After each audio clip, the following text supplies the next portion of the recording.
Continuamos en Entre Líneas y vamos a seguir hablando de lo que ocurrió en las últimas horas en el Congreso de la Nación, puntualmente en la Cámara de Diputados, con la discusión del presupuesto y las distintas posturas que hemos estado repasando de los distintos bloques y dentro de los bloques, ¿no? Claro, ¿qué hicieron además los cordobeses? Tuvieron ahí un cruce... picante. Sí, picante, pero además previo a la discusión en sí, que era quién se sentaba en la banca y quién no se sentaba en la banca. Claro. ¿No? Córdoba Federal, que es el nombre que el schiarettismo tiene en el Congreso, no dio quórum, pero después votó a favor el proyecto en general. Evolución Radical, donde está Rodrigo Loredo, que preside el bloque, sí dio quórum y sí votó en general el presupuesto. Entonces, se enfrascaron en una polémica allí Carlos Gutiérrez con Rodrigo de Loredo con respecto, bueno, ¿qué era peor? ¿No? ¿Qué era políticamente quién era más, quién había sido más funcional al gobierno? Al kirchnerismo, claro. En un intento por sacar ventaja y por llevar al Congreso de la Nación el escenario político y electoral que se está produciendo en Córdoba, ¿no? Totalmente.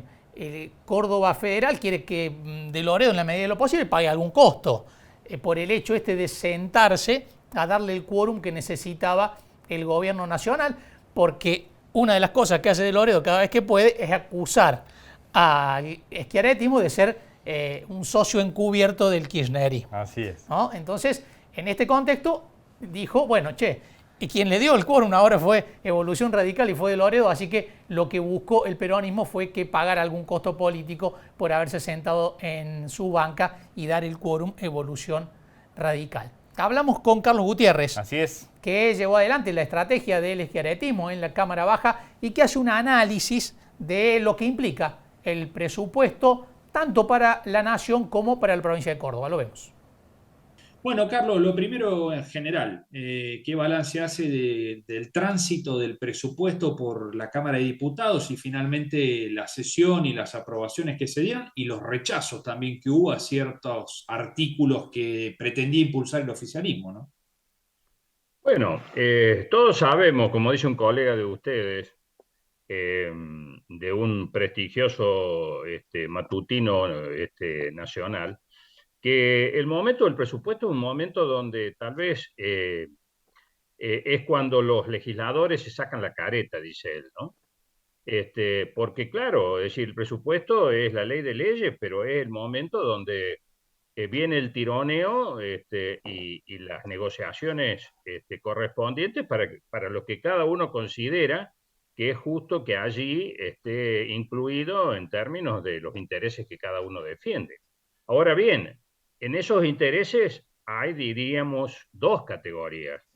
Están aquellas categorías, ¿no es cierto?, que responden a intereses de conjunto, los de una provincia, los de un sector social, etcétera, etcétera, y están aquellos que responden a intereses muchísimo más concretos, es decir, a grupos empresarios, a intereses, digamos, que no son, en todo caso, patrimonio del conjunto y que pueden llegar a tener un impacto en ese conjunto. Haciendo esta salvedad, ¿no es cierto? Bueno, creo que se explican las distintas conductas.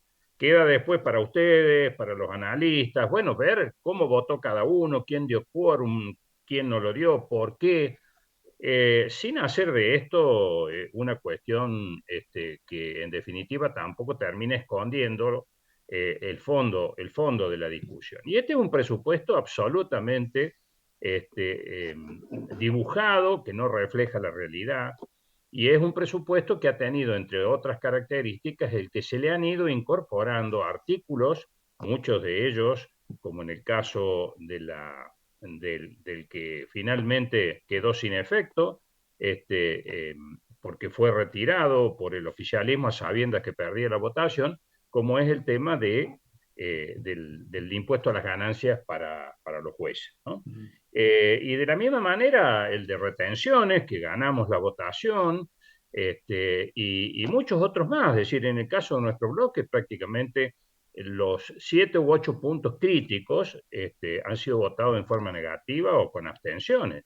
El caso de Camesa es uno de ellos, porque otra vez dispone privilegios para Edenor y Edesur en cuanto al manejo de la deuda que tienen. Todos sabemos que Edenor y Edesur tienen en forma conjunta una deuda con el fisco de un 30% mayor a la que tiene toda Córdoba, pero no en materia de energía, que no la tenemos. No tenemos deuda los cordobeses. Sino en términos de la deuda global que la provincia como distrito tiene, ¿no? Para que tomemos dimensión de qué cosas están hablando. Y allí otra vez aparece un traje a medida, como en el mismo caso de AISA, donde la señora de quien es hoy ministro de Economía es la presidenta de AISA, y AISA sigue siendo lo mismo que de Noria y de Sur. No se concreta el paso de esa empresa a donde debe estar y sigue estando en manos nacionales con todo lo que significa esto en la carga de subsidios. Bueno, y así sucesivamente, es decir, la característica ha sido los 1 y 1000 intentos del oficialismo de incorporar algunos de ellos hasta último momento, tratando de sustituir un artículo por otro, todas aquellas cuestiones que tienen, diría yo, si ustedes me preguntan cuál es el común denominador de todos esos intentos, y bueno, ver de qué manera podemos rasguñar un peso más aquí, un peso más allá, para fortalecer las cuentas frente al año que viene, que a ninguno se nos escapa, es un año electoral. Me parece que es una síntesis de lo que pasó con el presupuesto, ¿no? Carlos, si esas son las características centrales del presupuesto 2023, ¿por qué Córdoba Federal y el Interbloque Federal deciden acompañar en general?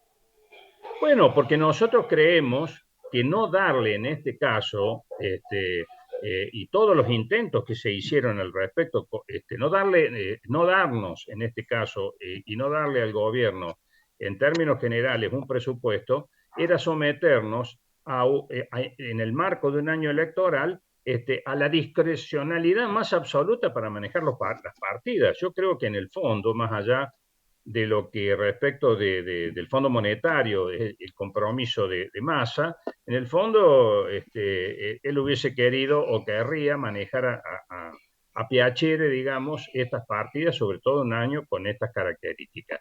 El año pasado, a último momento, el hijo de la presidenta tiró una bomba para que no hubiera presupuesto. Claramente fue así. Y generó la reacción de la oposición, que incluso fue criticada, digamos, a lo largo del año y manejada con astucia, digamos, como el argumento. Tomemos el ejemplo del transporte, ustedes lo han tratado mucho ese tema. El argumento cuál ha sido, entre otros. Bueno, como no había presupuesto, no se pudo entonces contemplar las partidas, cuando todos sabemos que la reasignación de partidas y el manejo discrecional un ministro lo puede hacer perfectamente. Esta es la razón por la cual nosotros vimos necesario, como creo que casi la mayoría del cuerpo, excepción hecha de algunos bloques muy minoritarios, vimos la necesidad de votar en general el presupuesto, ¿no? Pero no así todos estos artículos que ustedes han ido viendo reflejados en la prensa, que verdaderamente constituyen o un ataque directamente a la institucionalidad, porque esto que yo refería como un déjà vu, digamos, que el año pasado protagonizado por Máximo y hoy protagonizado por su mamá, es decir, por la vicepresidenta, cuando lanza a último momento, introducen también el artículo, cuando ya estaba prácticamente firmándose el dictamen de la Comisión de Presupuesto, introducen el artículo del tema del impuesto a las ganancias para los jueces. Es decir, evidentemente, no para traer justicia a un tema que merece que la tenga, es decir, merecemos los argentinos sentarnos a discutir en serio cómo también en materia tributaria no puede haber coronitas, pero no en esta manera. Y el objetivo claro del gobierno es asaltar la justicia y hacer girar, dicho sea paso, todo el país y la institucionalidad en torno a la vicepresidenta y a su situación judicial. Carlos, ¿ustedes creen que En definitiva, esto era buscaba el oficialismo una carta para jugar a la hora de sentarse ante los jueces en las múltiples causas que afronta la vicepresidenta hoy y que no había un real interés en discutir el tema que por ahí sí lo merece y por ahí sí sería factible de que los jueces tuvieran que pagar ganancias. Y lo primero es, como siempre, lamentablemente en estos últimos tiempos, aclarar qué sector del gobierno, ¿no? Porque claramente si hubo un sector del gobierno que lo llevó adelante a este tema fue precisamente los sectores más afines a la actual vicepresidenta. Y si uno tiene, Gonzalo, realmente interés en discutir un tema de fondo como es bueno, pues pone en marcha los mecanismos de consulta, de diálogo, de abajo para arriba, porque no solamente hay que discutir la injusticia que constituye el hecho de que los jueces no paguen ganancia más allá de esa ley del año 2016 que marcó precisamente para no ser inconstitucional un antes y un después respecto de los jueces que a partir de ese momento asumieron como tales con los que tenían de alguna manera dicho un derecho adquirido anterior. Pero si uno quiere discutir el tema de la justicia, tiene que empezar por discutir la justicia. ¿Merece ajuste? ¿Merece cambios? ¿Está funcionando como querríamos los argentinos? No, tal vez hay muchos temas para discutir, pero no se puede hacer a la arremetida de esta manera brutal, como muchas veces el kirchnerismo nos tiene acostumbrados. Si uno está realmente convencido de que que quiere discutir un tema de fondo y lo quiere llevar a buen puerto, pues Gonzalo no es evidentemente, el método para hacerlo, porque lo único que genera es, por supuesto, la reacción, que tampoco es una reacción que sirva para resolver el problema de fondo. Es con diálogo, es de abajo para arriba, buscando los consensos, como en democracia se debe hacer. Carlos, una pregunta en dos. Por un lado, si este es un presupuesto de ajuste, si se nota un ajuste, la necesidad del gobierno del ajuste, y si en la negociación las provincias lograron que el ajuste sea llevado adelante por la nación y precisamente no por las provincias.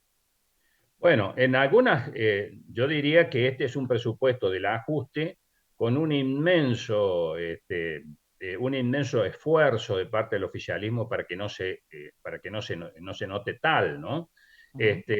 Y entonces, esta es la razón por la que a último momento también en la sesión aparecieron propuestas para, de alguna manera, enjugar, para darse un baño, ¿no es cierto?, y tratar de dejar a la oposición como que era la causante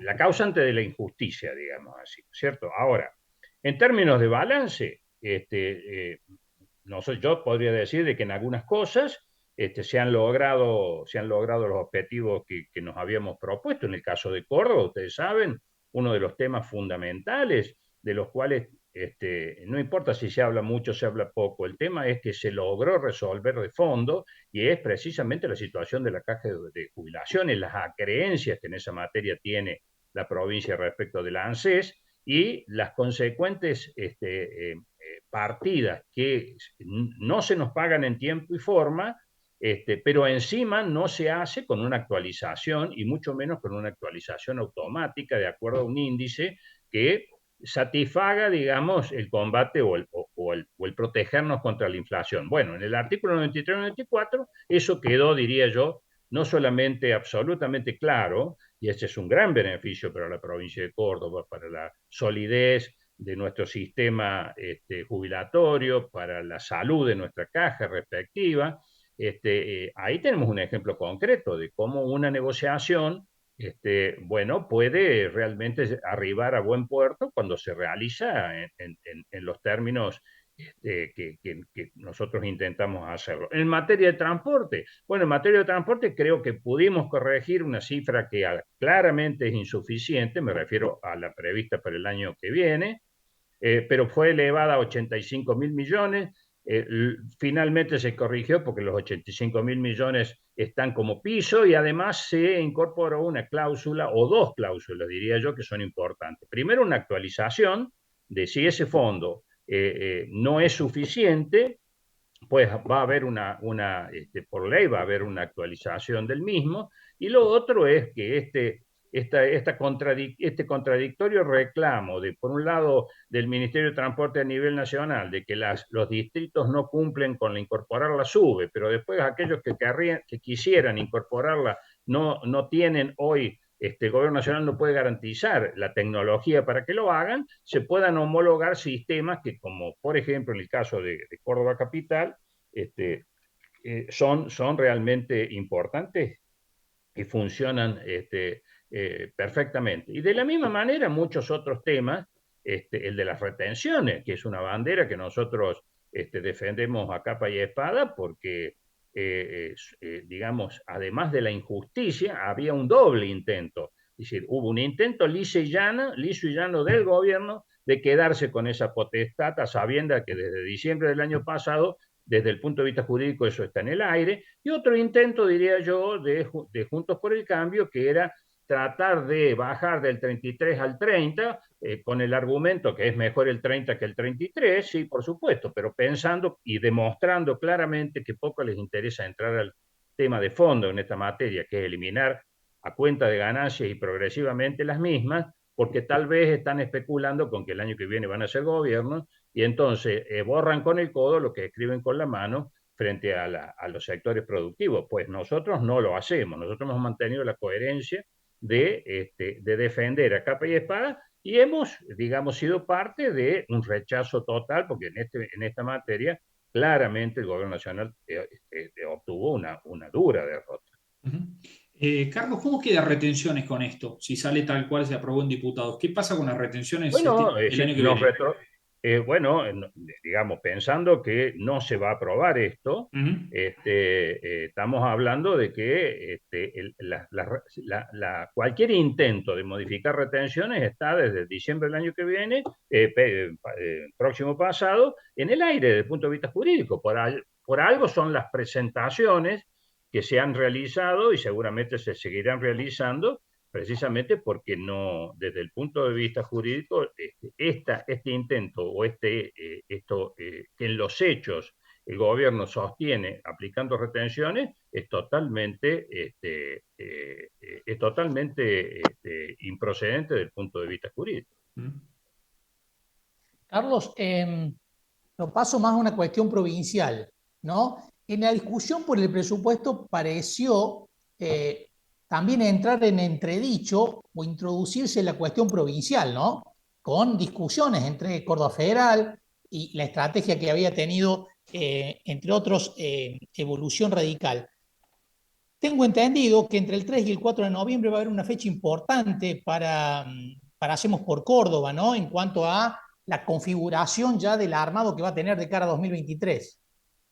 Bueno, respecto de lo primero, lo que nosotros hemos dicho, en el marco de lo que al principio comentábamos o compartíamos, ¿no? Es decir, la negociación en el marco de un presupuesto va de suyo, que tiene que estar presente. El tema es qué negocia cada uno. Entonces, uno no puede tener un discurso en su distrito, por ejemplo, en Córdoba, y tener una práctica totalmente distinta dando quórum cuando se trata de que a lo mejor se han negociado cuestiones ligadas a la Universidad de Buenos Aires u otras, ¿no es cierto? Bueno, yo no tengo problema que esto sea así. El tema, lo que no me satisface es obviamente este doble discurso, y es lo que nosotros de alguna manera hemos planteado. En la fecha que vos referís, concretamente el día lunes, perdón, lo que va a haber es primero una actividad partidaria, porque nosotros tenemos que, después del proceso normalizador del partido, tenemos que formalizar la misma a través de la entrega de diplomas, en fin, de los mecanismos que las autoridades no van a asumir todavía en esa materia, y obviamente que allí, ¿no es cierto?, con la presencia de un gran número de intendentes, seguramente, de legisladores, diputados nacionales, miembros del gabinete, va a estar el gobernador y va a estar nuestro candidato Martín Yayora. Bueno, y me parece que van a recibir claramente un total respaldo, o Martín va a recibir un total respaldo para ser nuestro candidato, más allá de que no esté todavía en términos clásicos, diría yo, esta cuestión del acto de lanzamiento, porque además en el contexto que vivimos, todas estas cosas me parece que lo importante es manifestar una voluntad y echarse a andar en ese sentido, diciéndole a los cordobeses de qué manera y por qué Martín Yarlora es la continuidad del esfuerzo, no ya que es solamente una fuerza política, sino todos los cordobeses hemos hecho y logrado en estos casi 24 años de gestión.